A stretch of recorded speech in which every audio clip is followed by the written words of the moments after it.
जय हिंद मेरे छात्रों।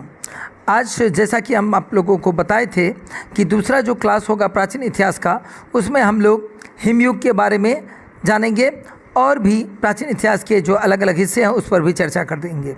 ठीक है, तो चलिए शुरू करते हैं आज का क्लास। हिमयुग, पहला जो हिमयुग आया था वो 5 लाख 5 लाख ईसा वर्ष पूर्व BC बिफोर क्राइस्ट। पहला हिमयुग आया था 5 लाख ईसा वर्ष पूर्व, ध्यान दीजिएगा। 4 लाख ईसा वर्ष पूर्व जो है वो दूसरा हिमयुग आया था। वहीं जो है आपका तीसरा हिमयुग जो आया था वह है 1,75,000 ईसा वर्ष पूर्व, तीसरा हिमयुग। और जो अंतिम हिमयुग आया था, चौथा हिमयुग जिसको कहते हैं, वो 50,000 से 25,000 ईसा वर्ष पूर्व तक रहा था। 50,000 से शुरू हुआ था और 25,000 ईसा वर्ष पूर्व शुरू हुआ था। अब देखिए कि दो हिमयुगों के बीच का जो गर्म काल है, ठीक है, उसको अंतर हिमयुग कहा जाता है। अब आप देख सकते हैं कि 5 लाख से 4 लाख और उसके बाद आप देख रहे हैं 1,75,000, ठीक है। 5 लाख और 4 लाख, इसके बीच का 5 लाख से 4 लाख, पहला 5 लाख में आया, दूसरा 4 लाख में आया और तीसरा 1,75,000। और दो हिमयुगों के बीच का जो काल होता है, यानी कि गर्म जलवायु का जो काल होता है, उसको अंतर हिमयुग कहा जाता है। ठीक है, बढ़ते हैं नेक्स्ट।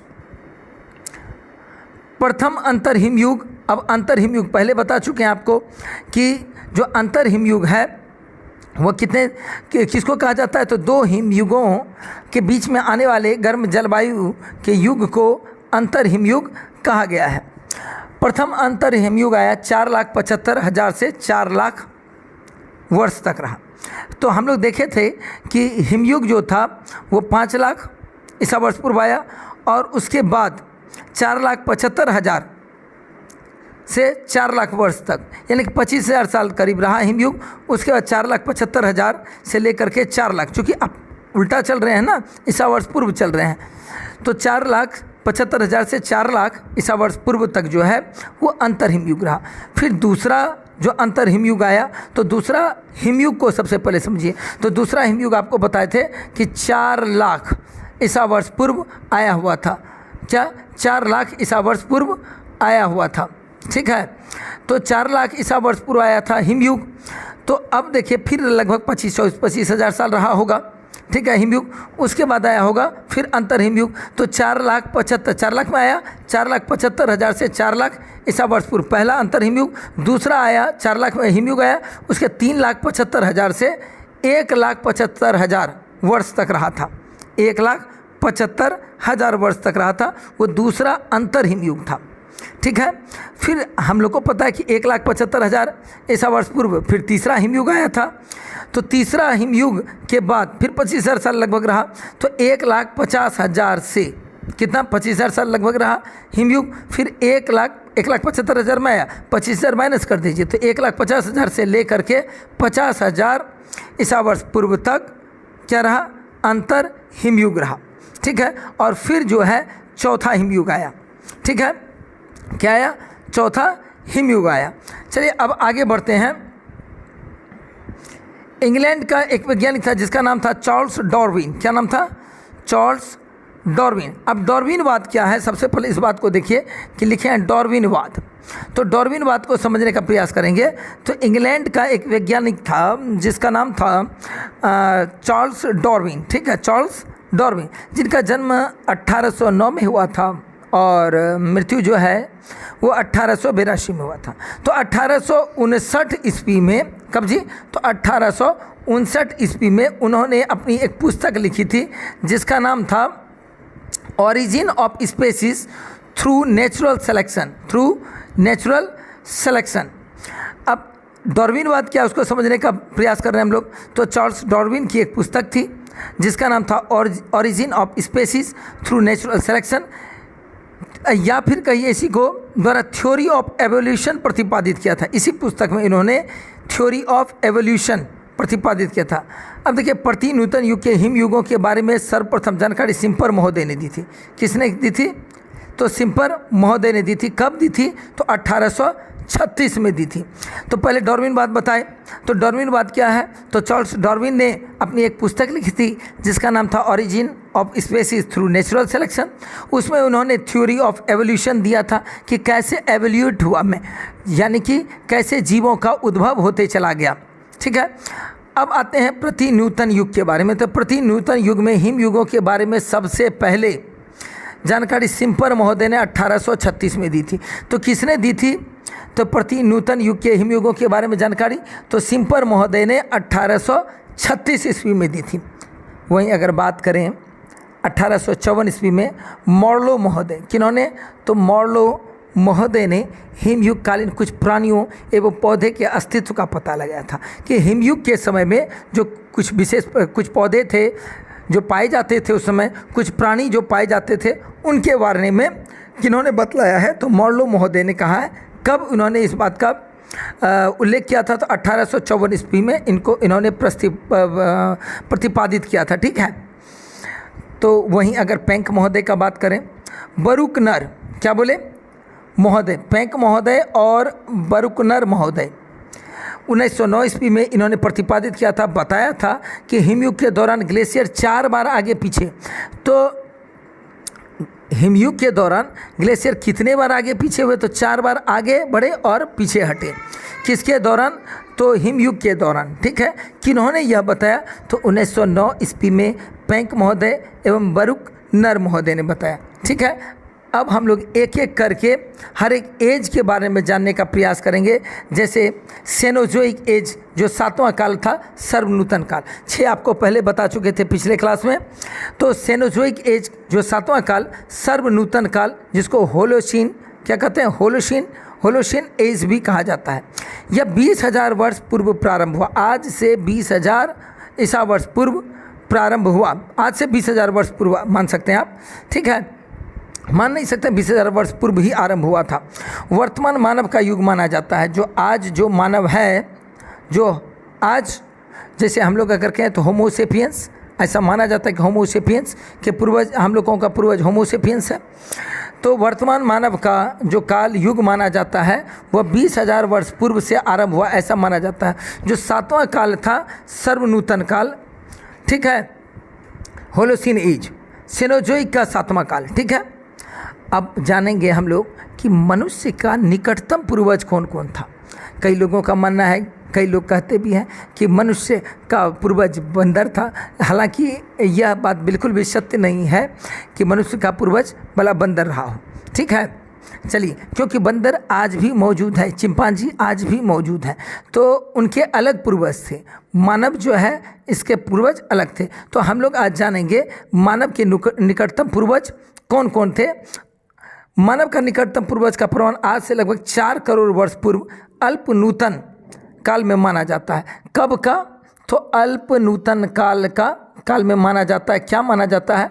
तो मानव का निकटतम पूर्वज। ठीक है, तो मानव का निकटतम पूर्वज का जो प्रमाण मिला है, उसके अकॉर्डिंग जो है, उसके अनुसार जो है, तो सबसे पहले कब का? तो 4 करोड़ वर्ष पूर्व अल्प नूतन काल का। किस काल में मानव के निकटतम पूर्वज के प्रमाण मिले हैं? तो 4 करोड़ वर्ष पूर्व अल्प नूतन काल में। ठीक है, अब आगे जानेंगे प्राक मनुष्य या नरवानर के बारे में, जिसको एंथ्रोपॉइड्स कहते हैं। क्या कहते हैं? एंथ्रोपॉइड्स कहते हैं। प्राक मनुष्य, ठीक है, प्राक मनुष्य, प्राचीन मनुष्य के बारे में अगर बात करें तो प्राक मनुष्य के 3 प्रमुख वंश हैं।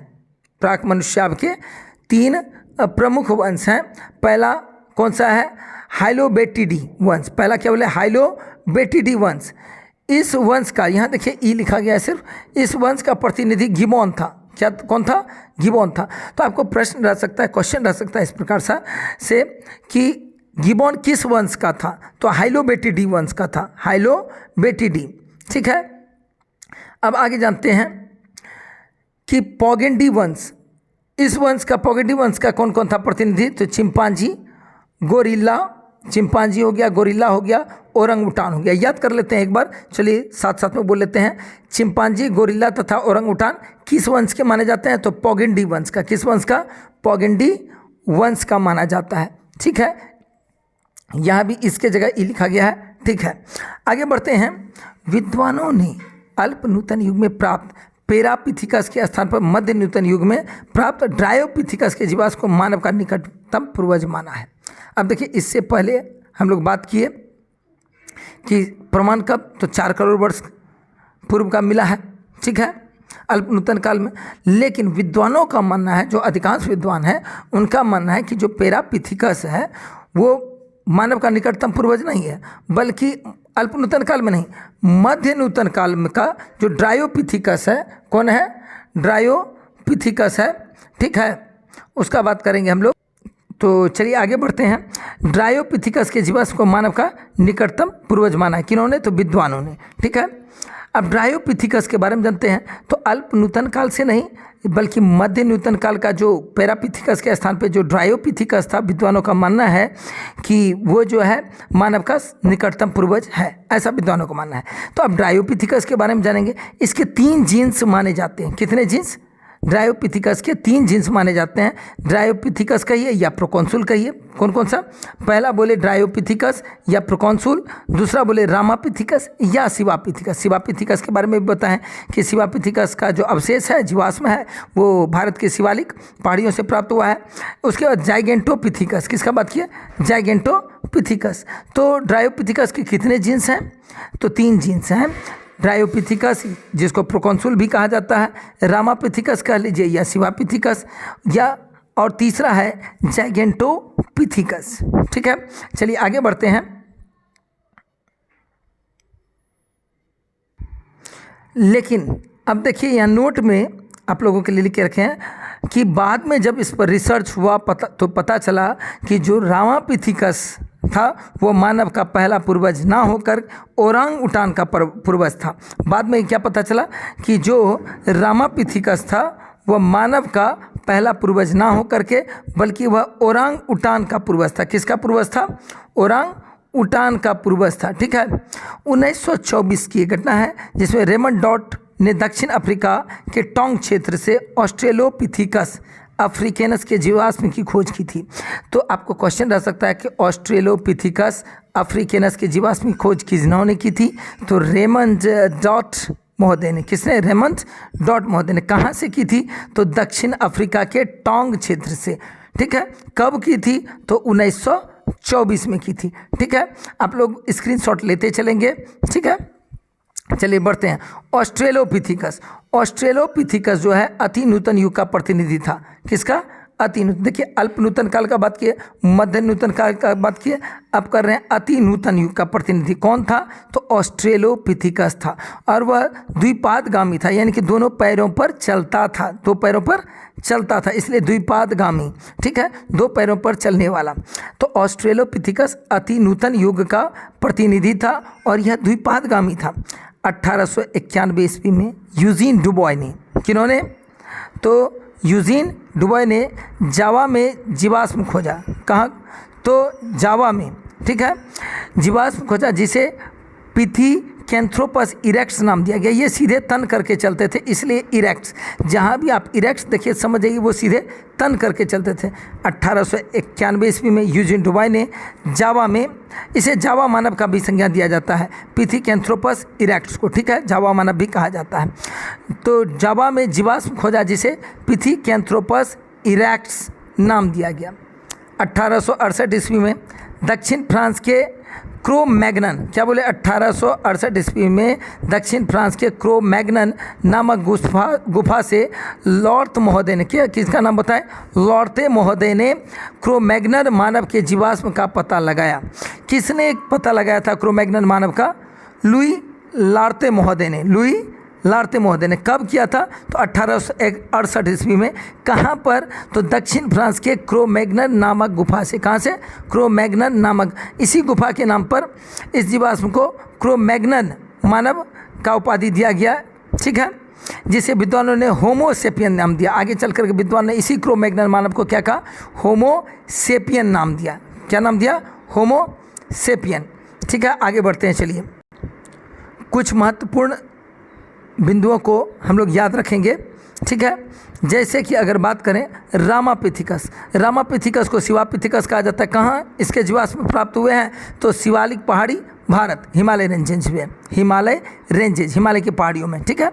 और जीवाश्म का खोजकर्ता कौन था? तो एडवर्ड लुईस, ठीक है। वर्ष कौन सा था? 1934। अच्छा, इस जीवाश्म का काल कितना पुराना था? तो 2.5 करोड़ से 80 लाख ईसा वर्ष पूर्व का बताया जाता है। 2.5 करोड़ से 80 लाख ईसा वर्ष पूर्व का। अच्छा, रामापिथिकस का बात किए, रिपीट करते चलिएगा। शिवालिक पहाड़ी से कहाँ मिला जीवाश्म की प्राप्ति हुई है? शिवालिक पहाड़ी से, भारत के।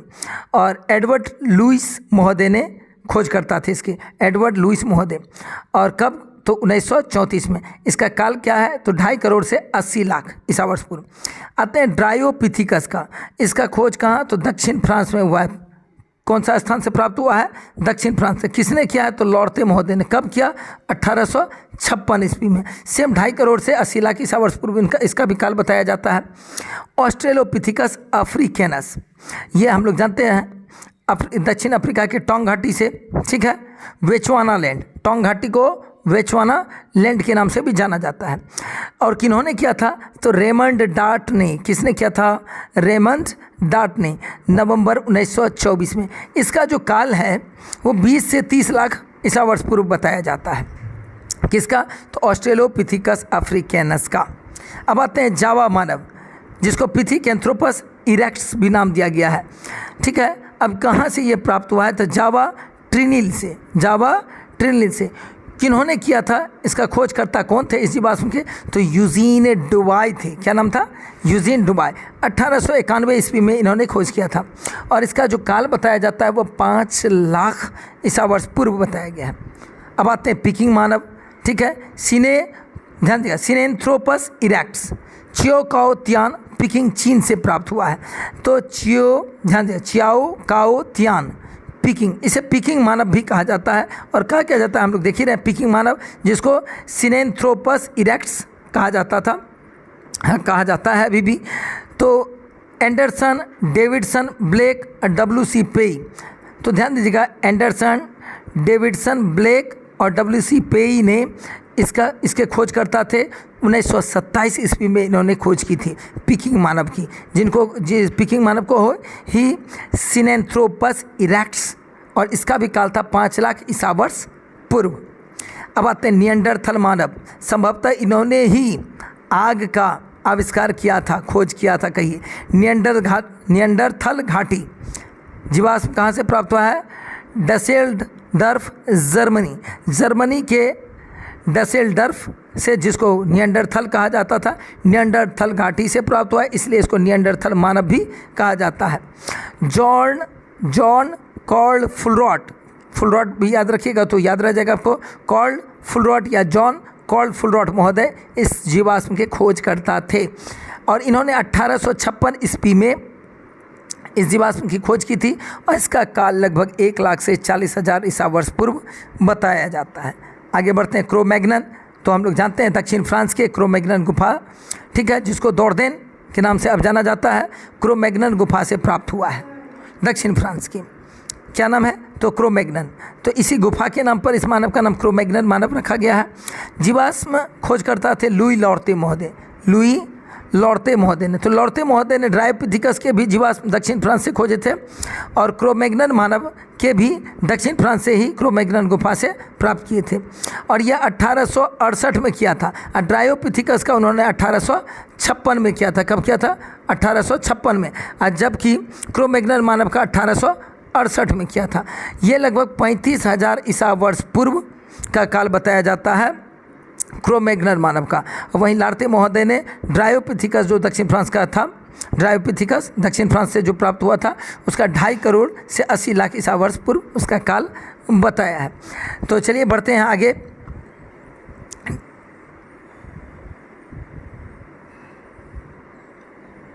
देखिए, अभी तक आप लोग अगर फुल स्क्रीन करके नहीं देख पा रहे हैं तो एक बार फुल स्क्रीन कर लीजिए, क्योंकि छोटा छोटा है लिखा हुआ और ये आपको ऑलरेडी बुक का पार्ट है। तो चलिए एक बार रिवाइज कर लेते हैं। जीव विहीन युग, तो जिसको हम पहले ही बता चुके हैं, पहले ही क्लास में इस पर चर्चा भी चला था, एक बार रिपीट कर लेते हैं। जीव विहीन युग, एजोइक एज इसको कहा जाता है। यह 3 अरब वर्ष पूर्व का था और इसका जीवन काल 1 अरब 70 करोड़ वर्ष था। किसका? और इसको भूशास्त्रियों ने इस काल को एजोइक एज कहा है। उसके बाद अत्यंत सूक्ष्मतम जीव जिसको ट्राइलोबाइट कहा जाता है, 2.5 अरब यानी 2.5 अरब वर्ष पूर्व इसका काल बताया जाता है। और इसका जीवन जो था, लाइफ स्पैन था इस एज का 50 करोड़ वर्ष जीवन काल था। अब प्रजीव युग, आर्केजोइक एज इसको कहा जाता है। क्या कहा जाता है? आर्केजोइक एज। उसके बाद देखिए लिसलेसी या झिल्ली वाले जीव, घोंगे आदि जो अस्तित्व में आए थे, ये 120 करोड़ वर्ष पूर्व से 55 करोड़ वर्ष पूर्व तक थे और 6.5 करोड़ वर्ष इनका जीवन काल था। इसे प्रोटोजोइक एज यानी कि जीव युग कहा जाता है। मछलियाँ एवं जलचर जो जीव थे, ये 45 करोड़ वर्ष पूर्व अस्तित्व में थे। 10 करोड़ वर्ष इनका जीवन काल बताया जाता है। इनको प्राचीन जीव युग यानी कि पैलियोजोइक एज कहा जाता है। आगे चल कर के सरीसृप कल्प प्राणी आए जो बड़े आकार के थे। इनका जो काल था वह 8 करोड़ वर्ष पूर्व बताया जाता है और जीवन काल इनका था 20 करोड़ वर्ष तक। मध्य जीव युग मेसोजोइक एज में ये थे। किस एज के हैं? तो मेसोजोइक एज के हैं। आप लोग हो सके तो फुल स्क्रीन करके स्क्रीनशॉट ले लीजिएगा। स्तनधारी जीव, आधुनिक मछली, प्रियाकोडान, ये सब 7 करोड़ वर्ष पूर्व आज से पहले थे, यानी कि 7 करोड़ वर्ष पूर्व मौजूद थे और इनका जीवन काल 1.5 करोड़ वर्ष था, जिसको पैलियोसीन युग, पैलियोसीन एज के नाम से जाना जाता है।